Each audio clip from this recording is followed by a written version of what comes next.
And that is why today I am announcing this government will make a new free-of-charge digital ID mandatory for the right to work. Okay, let's talk about digital IDs, data and immigration and try to work out if they will solve that problem or if they will cause more issues than they solve. Part 1. What are digital IDs? The idea is simple. The government give you an ID and in return you can prove that you exist. It's like a VIP wristband for society, except instead of getting free shots at a nightclub, you get access to the NHS, where, let's face it, all the best drugs are. Some countries make them voluntary and others make them compulsory, like seatbelts or small talk at a wedding. The pitch is that IDs make your life smoother. You get access to public services, you prove who you are, and apparently Keir Starmer says it'll even help control immigration. How exactly? No one knows yet, me in a hat. Presumably the gangs will stop mid-channel and double check that everyone actually has their digital ID. The scheme is called BritCard because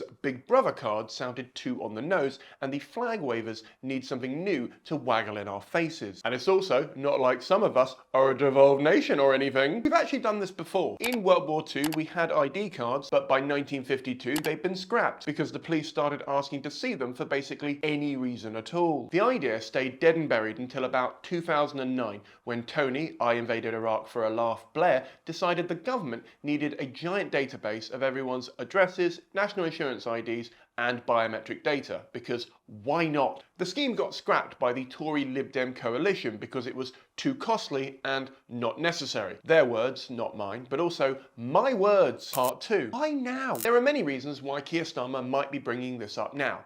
In theory, it could help with the running of public services. In practice, it's because Keir Starmer has the political spine of a jellyfish on a trampoline and he's terrified that reform might nick some of his voters with their one-page manifesto, Stop the Boats, followed by a blank page. Honestly, the Reform Manifesto is giving the same energy as your friend on the 2nd of January announcing their diet plan is to be skinny. Starmer's big boy response is if undocumented people can't work, they'll stop coming. Because after risking it for a hobnob biscuit and potentially drowning in the channel, what's really going to break their spirit is the thought of filling out a HMRC form. And to be fair, as someone who's just finished filing their tax return, he's not completely off base. Employers and landlords have a legal duty not to rent or hire undocumented migrants, but they still do and always will, and there's almost no checks to see if they're doing it either. A centralised database would make it easier for the government to check that employers and landlords aren't renting or employing undocumented people. But would the billions of pounds and the loss of privacy be worth the potential clampdown? I highly doubt it. Part 3. Pros and promises. The current details are as vague as the CV of every contestant on Love Island. You can't just say entrepreneur and expect nobody to have follow-up questions, Tyler. But it's pretty clear the scheme will allow the government to check your housing and employment situation. Starmer has confirmed that the service would be free, which is a relief because I was worried I'd have to pay the government to spy on me. Also, it's not free, it will be paid for with taxes. This isn't America. You can't just get Mexico to pay for this pseudo firewall. Big Brother Watch reports that the blueprints show it could also be used to report your neighbours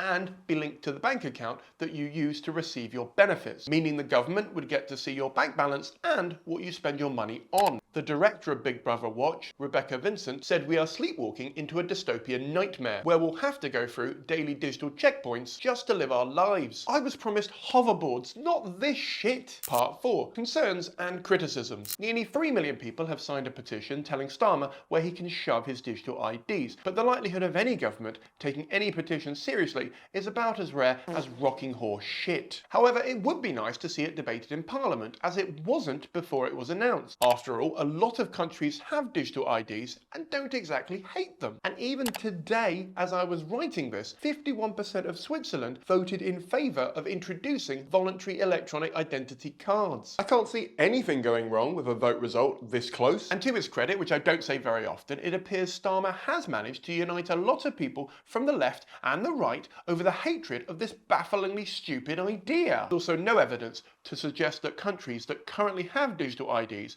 have been able to use them to cut down on their immigration. Once more for the people at the back. No country with digital IDs managed to use them to reduce immigration, meaning the money would be better spent fully funding the system that processes the people, either to offer them the legal ability to stay or removing them depending on their situation. Part 5. My opinion. So, unpopular opinion, I don't actually object to the principle of having a reliable proof of ID.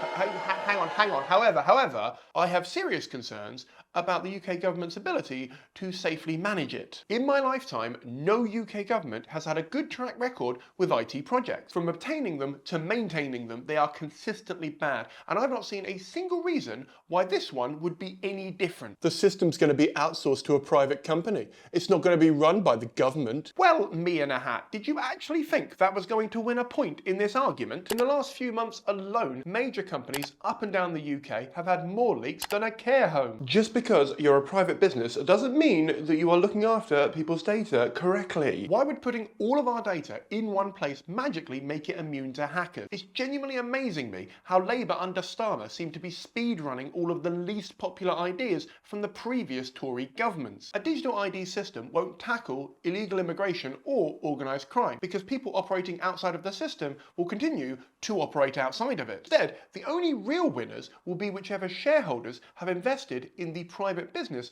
that gets the £1 billion contract. This, coupled with the failing but somehow still in place online safety bill, means that they will be able to track everything you're doing and everything you're saying online. And the potential digital pound, which I admit sounds like a cryptocurrency from Bonnie Blue, would mean the oversight the UK government has is not exactly something I'm comfortable with. And all of this makes it very easy to understand why some people are shouting that they don't want the Chinese credit score system. You're just being negative for negative's sake. You've got a club card. That tracks everywhere you're going and looks at everything you're buying. Yeah, I like that straw man argument, me in a hat. The difference is Tesco can't arrest me for not using their loyalty card when I'm buying my melons. Full video on the club card app scam and where your data's being sold is linked below. Oh, and if you've made it this far, subscribe, you pricks. And none of this takes into account digital inclusion or poverty, including people who can't afford a smartphone.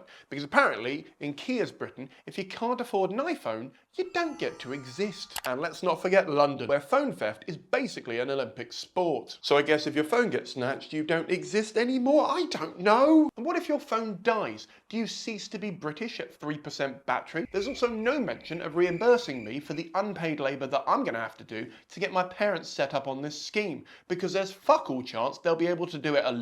I just think there's better things we can spend these billions of pounds on, like fixing all the potholes or buying everyone a Greggs sausage roll. Both of these things will be just as effective at stopping the boats. The only reason I can think that you'd be for digital IDs is that Farage is against them, and I don't really want to be aligned with him on anything. If you've got nothing to hide, you've got nothing to fear. Well, me in a hat. It's not about having something to hide, it's about the fundamental right to privacy. And I've done a full video on this and 7 other counter-arguments to common privacy misconceptions in a video that is linked below. So in short, a physical ID, maybe, as long as it has a tangible difference to my national insurance number or passport. An ID on my phone? Fuck no. Godspeed.